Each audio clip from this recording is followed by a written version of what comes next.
बिस्मिल्लाहिर्रहमानिर्रहीम। अस्सलाम वालेकुम स्टूडेंट्स। आज हम हिस्ट्री और क्लास 7 पार्ट 1 है। पार्ट 1 मीन्स के फर्स्ट चैप्टर है मिडल एज इन यूरोप 500 से 1500 सीई तक।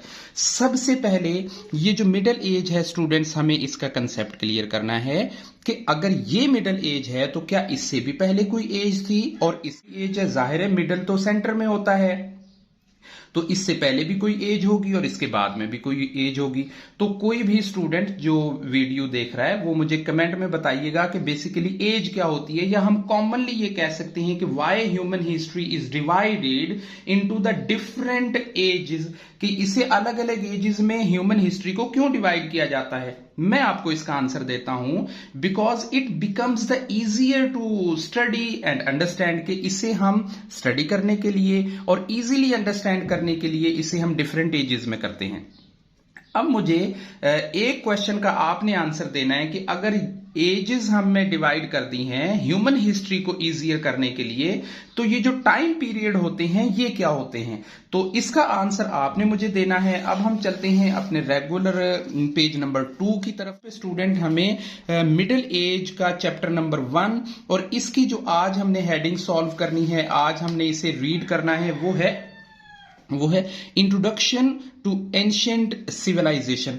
अच्छा, इससे लास्ट क्लास के अंदर जो हम क्लास 6 में पढ़ के आए, हमें मेसोपोटामिया, हमें इजिप्ट सिविलाइजेशन, हमें डिफरेंट जो सिविलाइजेशंस हैं, इवन के चाइनीज सिविलाइजेशन के बारे में भी हमें पढ़ने को मिला है। और हमने वहां पे ये भी पढ़ा कि रिवर्स क्या हैं, उनकी इंपॉर्टेंस क्या है, उन रिवर्स को हम किन मीन्स के लिए यूज कर रहे थे, तो ये सारा कुछ हमने पढ़ा।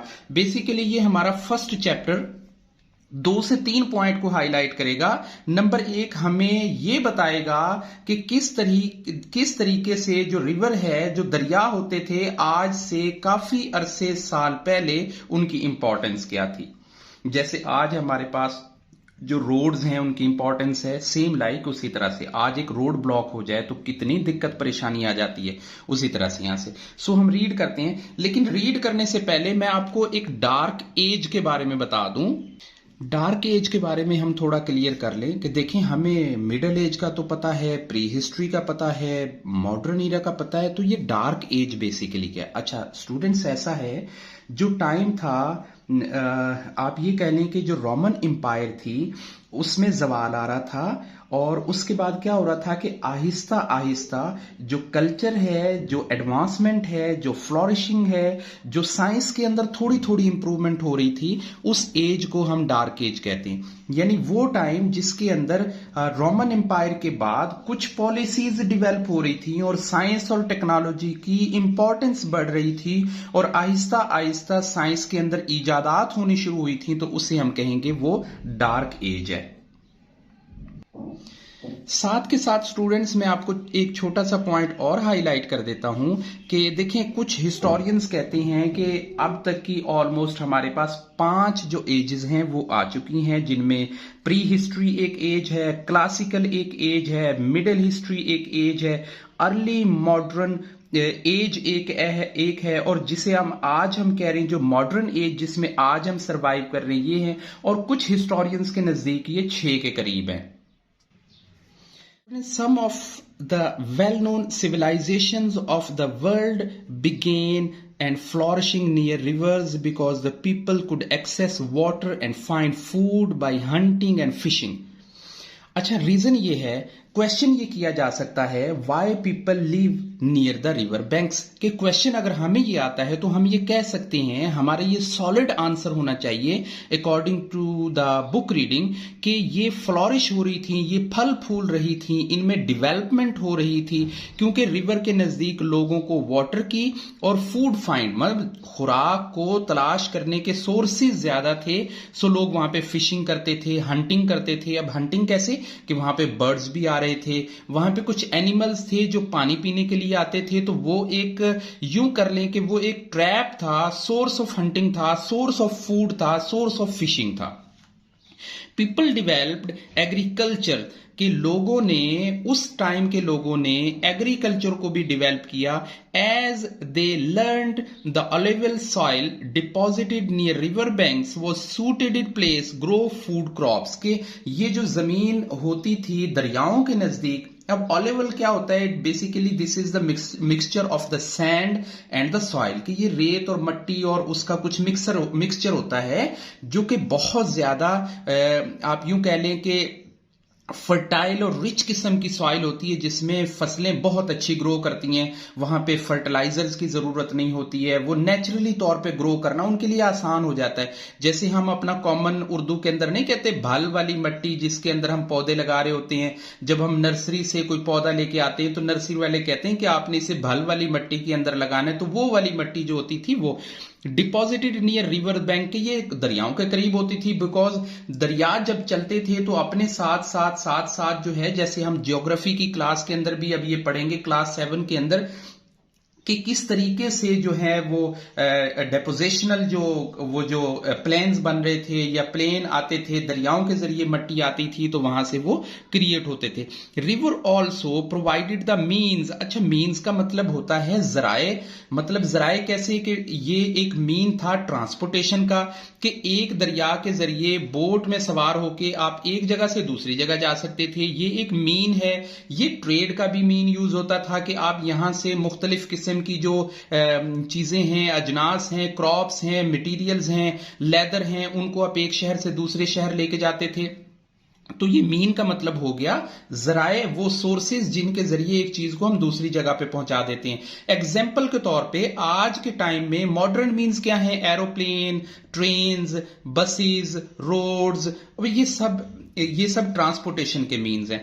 सो टू फैसिलिटेट द ट्रेड, यानी इनके जरिए जो ट्रेड होती थी उसे फैसिलिटेट किया जाता था। नाउ अब अगर हम ये क्वेश्चन करता हूं students, why the people live near the river banks, तो अब आपको आसान हो गया है उन पॉइंट्स को हाईलाइट करना।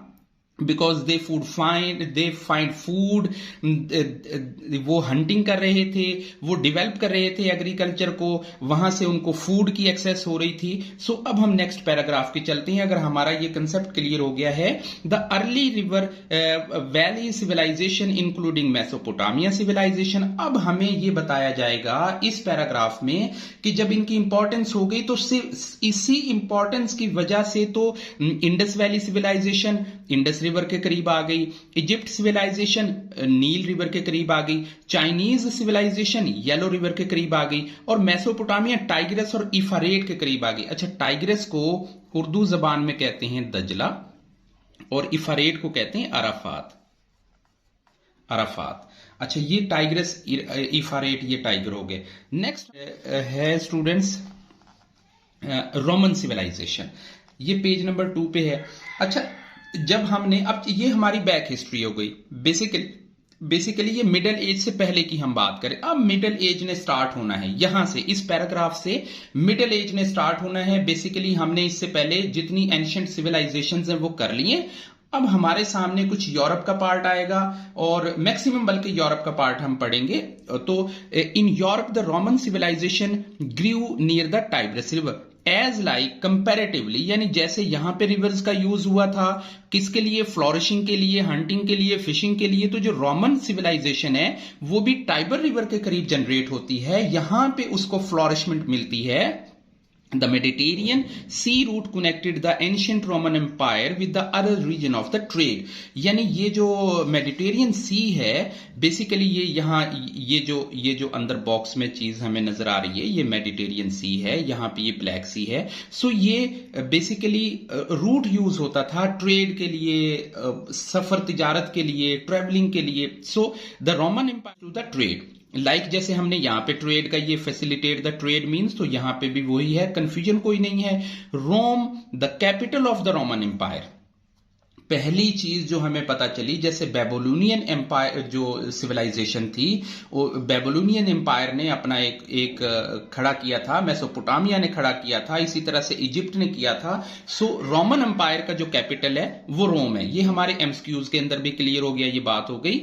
So capital of the Roman emerge होता है किसी चीज को इकट्ठा कर देना। जैसे आप ये कहें कि किसी दिन आपका क्लास सेशन हो और section A, section B, section C को इमर्ज करके एक सेक्शन बना दिया जाए, या आप ये कहें कि किसी स्कूल से, एक स्कूल का दूसरे स्कूल से कंपटीशन हो रहा है, सो स्कूल की तमाम क्लासेस को इमर्ज करके एक टीम बना दी जाए जो पूरे स्कूल को रिप्रेजेंट कर रही हो। अब ये कंसेप्ट हमारा क्लियर है, तो हम आगे चलते हैं कि emerged in 753 as a group of small villages located the low hills. अच्छा, लो हिल्स का जो वर्ड है ये बेसिकली जियोग्राफिकल एक टर्म है। लो हिल्स का मतलब है कि पहाड़ों से कुछ नीची जगह और प्लेन्स से कुछ ऊंची जगह, जिसे हम लास्ट आप एक छोटा सा कंसेप्ट आप पढ़े, प्लेट्यूज का पढ़े हैं, कुछ ऊंचे नीची जगह। लेकिन ये लो हिल्स का मतलब एग्जैक्ट प्लेट्यूज नहीं है, ये बेसिकली ऊंचे मैदानी इलाके हैं। तो जो थोड़े हाई एरिया पे थे, जो सेफ थे, जहां पे आप यूं कह ले कि थोड़ी फूड अच्छी थी, जहां पे ग्रीनरी अच्छी थी, जहां पे लाइफस्टाइल अच्छा था, जहां पे सेटलमेंट अच्छी थी, यानी रोम इनका बना है कैपिटल। और फिर 753 में कुछ स्मॉल विलेजेस थे जिन्होंने एक दूसरे को साथ मिला के एक these villages gradually develop into the city states. अच्छा, ये जो गांव हैं, छोटे छोटे गांव जो इमर्ज हुए थे, तो इन्होंने Aahista Aahista flourishing, settlement, food, trade, means इस्तेमाल करते हुए क्या हो गए, ये ग्रेजुअली बड़े शहर बनना शुरू हो गए। Each with its own government, और इनके अंदर हर एक की अपनी हुकूमत होती थी। ये कंसेप्ट हमें अपने जहन में होना चाहिए कि शुरू में इनकी अपनी अपनी, हर एरिया के अंदर अपनी अपनी हुकूमत थी। मान लें कि जैसे आप लाहौर में हो, लाहौर की अपनी गवर्नमेंट हो, और शेखुपुरा में हो, शेखुपुरा की अपनी हो, ओकाड़ा में हो, ओकाड़ा की अपनी हो, इसी तरह से साहिवाल में हो, मुल्तान में हो, तो ये सब छोटे छोटे विलेज हो स्टार्ट में, और इनकी अपनी अपनी गवर्नमेंट हो, लेकिन ये इमर्ज हो जाए एक किसमें, पंजाब स्टेट में, मतलब ये इमर्ज हो जाए। So by 250 BCE it has been become a wealthy and strong civilisation spread the most of the Italy and Greece. कि ये 250, अच्छा यहां पे हमें 753 मिल रहा है, यहां पे 250 BCE मिल रहा है। एक चीज आप लोगों ने कंफ्यूजन क्लियर अपनी रखनी है कि जैसे जैसे ये BCE कम होता जाएगा, ये हिस्ट्री इट मींस कि हमारी आज के मॉडर्न इरा के करीब आती जाएगी। सो यहां पे ये रिड्यूस होगा। So it became the wealthy, ये बड़े अमीर हो गए, बड़े बेहतर हो गए, and spread the most of the Italy and Greece. तो it has been strong army that protected the empire of the external threats. कि ये इनका सेफ्टी भी था कि भाई ये जब चूंकि सारे इकट्ठे हो गए थे एक सॉलिड रीजन के लिए, एक पर्पस के लिए, एक यूनिटी के लिए, तो फिर ये दूसरे जो एक्सटर्नल थ्रेट्स होते थे, कोई जैसे इन्वेडर्स आते थे, जैसे हमलावर हो जाते थे, तो उनसे ये बच जाते थे। 3 पे चलते हैं। तो स्टूडेंट्स, ये जो पेज है, ये जो आउटलाइन है रोम की, और यहां तक जो है ये बेसिकली यही रिपीटेड है जो हमने अभी पीछे किया है। सो इसे एग्जेम्प्ट कर दें, इसे रीड करने की जरूरत नहीं है। ये हेडिंग हमने पीछे पेज नंबर 2 पे कर ली है। हम यहां the Roman empire grew so large, यानी ये जो रोमन एम्पायर है ये बहुत बड़ी हो गई थी, डेट इन 286 BCE, यानी 286 BCE तक इनका ये इमर्ज होते होते होते होते बहुत ज्यादा हो गई थी। इंपीरियर डाइक्लेशन डिसाइडेड, ये एक इंपीरियर हैं, ये एक बादशाह गुजरे हैं इस रोमन एम्पायर के, ये उनका नाम है जिन्होंने फर्स्ट टाइम ये डिसाइडेड टू स्प्लिट होता है किसी पॉइंट को, जैसे ये पॉइंट है इसे कट कर देना, स्प्लिट कर देना, हाफ कर देना, 2 पोर्शंस में कर देना। Roman empire into the 2 halves. अच्छा, ये जो हाल्स है ये बेसिकली हाफ का प्लूरल है। अब आपको ये पता होना चाहिए कि हम हाफ लिखते हैं वो है HALF, हाफ, और इसकी जो प्लूरल्स है वो हाल्स है। सो रोमन एम्पायर इंटू 2, यानी 2 हिस्सों में डिवाइड कर दिया, eastern and western Roman empire, और इसका नाम क्या रखा, eastern and western Roman empire. In 476 the largest western Roman emperor, यानी वेस्ट का, ईस्ट की नहीं, कि वेस्ट साइड का जो रोमन एम्पायर था वो overthrown by the German chieftain. German chieftain के जरिए इसे रोमन एम्पायर को क्या कर दिया, ओवरथ्रोन कर दिया। अब ओवरथ्रोन क्या होता है, बेसिकली रिमूव फ्रॉम पावर, यानी किसी को ताकत के बलबूते पर, इन्वेडर्स के बलबूते पर, किसी को पावर के बलबूते पर हटा देना। सो आज की हमारी वीडियो पेज नंबर 3 तक है। स्टूडेंट्स होपफुली कमेंट में मुझे आंसर कीजिएगा। इंशाल्लाह नेक्स्ट वीडियो में हम अपना टॉपिक करेंगे reason of the fall of the western Roman empire. Western Roman कौन सा? ये जो वेस्टर्न रोमन हमारी ये खत्म हो गई थी, तो हमने इसको पढ़ना है। ईस्टर्न जो है वो तो चल रही है ना, ईस्टर्न तो साथ साथ चलेगी, लेकिन वेस्टर्न क्यों खत्म हो गई हम इसकी रीजन पढ़ेंगे। तब तक के लिए अल्लाह हाफिज।